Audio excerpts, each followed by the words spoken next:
Hello, and welcome to the second edition of the Quarantine Report on June 25th, 2020. I'm Rihanna Dozier. The world is in an interesting and unprecedented time, and we're here to keep you informed, entertained, and connected. So let's get to it.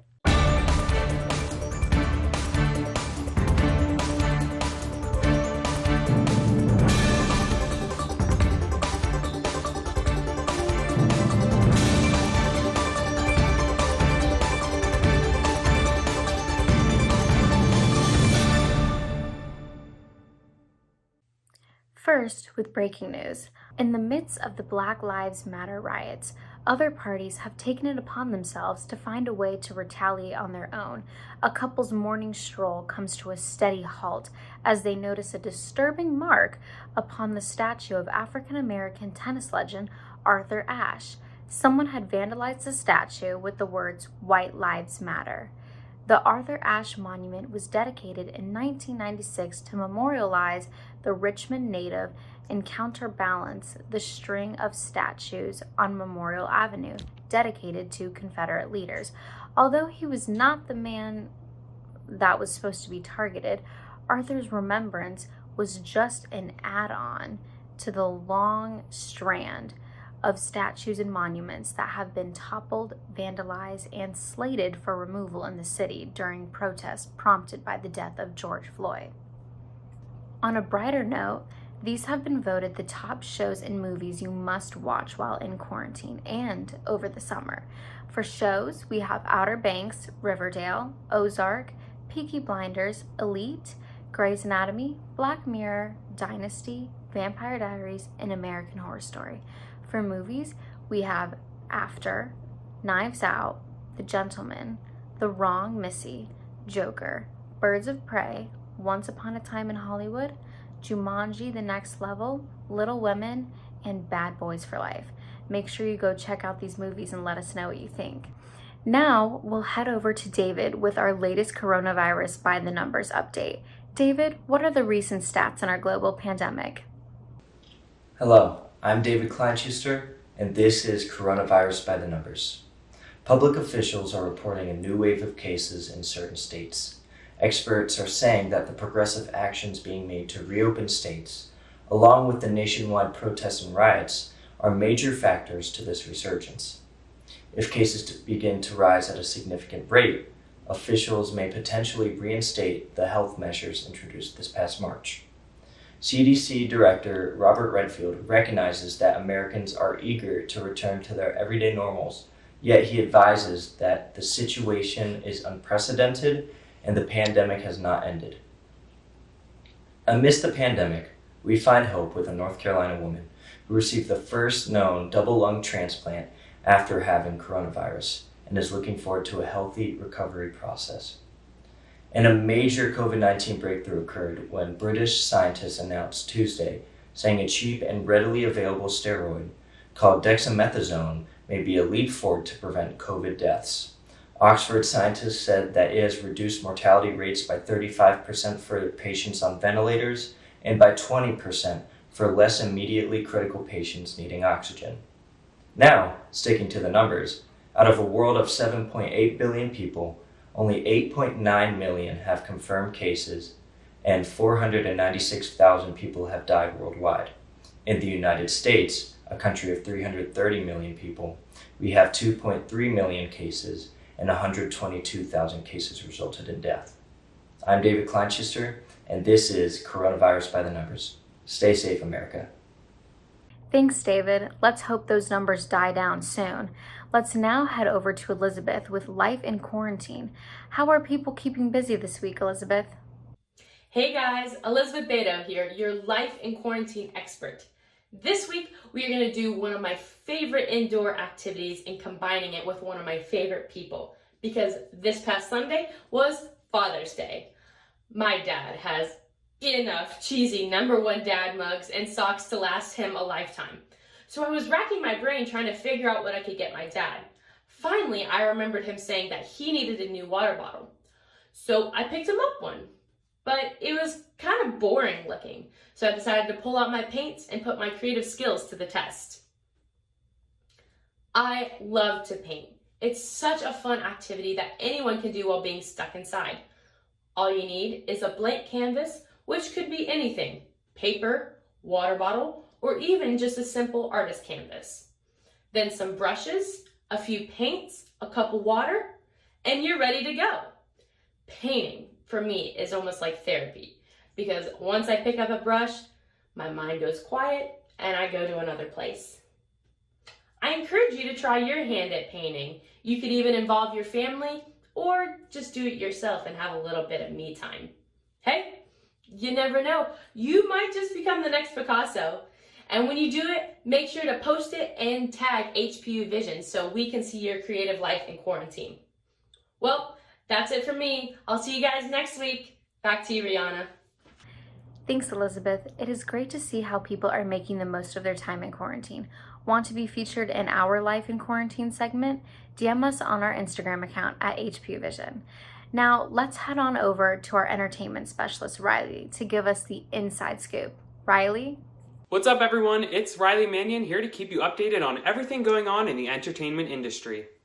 With the 18th season of The Voice just recently coming to an end, it was just announced that previous judge Gwen Stefani will be returning for the show's 19th season, joining her husband Blake Shelton, John Legend, and Kelly Clarkson. Stefani was previously a judge on seasons 7, 9, 12, and 17, and she will be making her return on the upcoming season this fall on NBC. In other news, Kylie Jenner was named Forbes' youngest self-made billionaire early last year. However, it has recently come out that Jenner may have inflated the success of her company and may not be a billionaire after all. Kylie sold half of the stake of her company in what was considered one of the greatest celebrity cash-outs of all time. Due to COVID-19, the effect on the sale of beauty products has been drastic, which led to this possible discovery. Forbes themselves writes that Kylie is not a billionaire and that the net worth of her company may have been inflated. COVID-19 has also had a major effect on things such as concerts, award shows, and other large gatherings. However, it was just recently announced that Jimmy Kimmel will be hosting the 72nd Emmy Awards. While the exact information about the date and details is unknown, this is still a great step towards the return of large group gatherings for the entertainment industry. The nominations for all of the awards will be revealed on July 28th. That's all I have this week for what's going on in the entertainment industry. Make sure you tune in next week to stay in the loop. Back to you, Rihanna. Thanks, Riley, for sharing the latest in entertainment news. Now, who's ready for a debate? Emmy and Gabriella, what are we discussing this week? Thanks, Rihanna. Hi, everyone, and welcome to this week's debate. I'm Emmy, joined today with Gabrielle. With all the extra time on our hands, many teens and college students are spending hours on end on social media. Today, we're going to discuss which platform is most entertaining and effective. Let's get started. Thanks, Emmy. I think that TikTok is one of the best platforms for people our age. I think TikTok has become so popular so quickly because there are so many fun ways to start trends and spread your own personal style. You can really get creative with your posts with all of the effects, editing tools, and even the creative dances. I know that a lot of people have used the app when they're bored and stuck inside during quarantine. I've also seen my own parents and other adults use it. It's a fun app because there's stuff on it for everybody, no matter what the age. I definitely agree that TikTok helps you get creative and share your personality with a wider audience. To me, I think the purpose of social media is to connect and communicate with the friends and people you know, giving it a little bit of a more personal feel. So I think that Snapchat is the best platform. You can message and send pictures and videos to your friends quickly and easily without a whole lot of editing needed. It takes 2 seconds to put on a quick filter or an image on top of the picture that you just took. I also like that it feels more personal because you can have fun on the app while sharing stories directly with the people that you normally communicate with. And if you want to share something a little bit more publicly, you can add it to your story.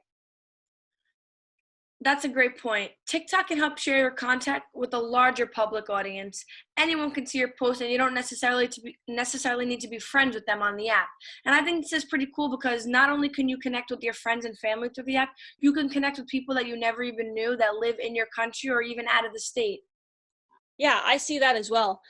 In addition to the personal touch that Snapchat gives to the pictures and videos and the messages that you send, I also think that it gives you a great outlet to see the news and learn a little bit more about the world around you. In addition to privately communicating with people that you know or sharing things a little bit more publicly on your story, you can also watch the news or subscribe to different interesting channels where you can learn more about topics that interest you and just get to see things from the world around you. And I can definitely see your point. I think that we could both agree that social media is a great tool to connect overall, but each person has their own preference on which platform they like best. Everyone uses their personal favorite apps in different ways, but they are nevertheless an awesome way of having fun during this interesting time. Thanks everyone for joining us for our weekly debate, and stay tuned next week for Grant and Morgan's next conversation. Back to you, Rihanna. With all this grief and trouble in the world today, we must look towards hope and positivity. It's time to head over to Reese for this edition of Moments of Hope. Hello and welcome. I'm Reese Allen, bringing to you Moments of Hope. Despite the isolation and stay-at-home orders due to COVID-19, there have been a lot of positives that have come as a result of quarantine. Have you taken a look outside lately? It's a great time to get outside and explore the outdoors. The planet is doing remarkably well. Due to the shutdowns across the globe, there has been a major decrease in air pollution as people are staying inside and avoiding their daily commutes. This has led to a tremendous change, clearing up those usually smoggy areas and bringing back clear skies. Specifically, looking across the world at the India Gate War Memorial in New Delhi, you can see just how amazing and impactful the lockdown has been for the environment. Meanwhile, back in the US, similar effects are being seen in major cities, from the West Coast in Los Angeles to the East Coast in New York City. The empty streets, although appearing desolate and bleak, the skies have never looked brighter, thanks to the stark decrease in air pollution. I know you must be thinking, what is more hopeful than the environment coming back to life? And I'll tell you, not much, but pet fostering and adoptions have risen all across the country. Sharing and spreading love, what better time than now to adopt a puppy or kitten during quarantine while you spend 24/7 at home? Research has found that there has been a significant increase in pet adoptions throughout the US.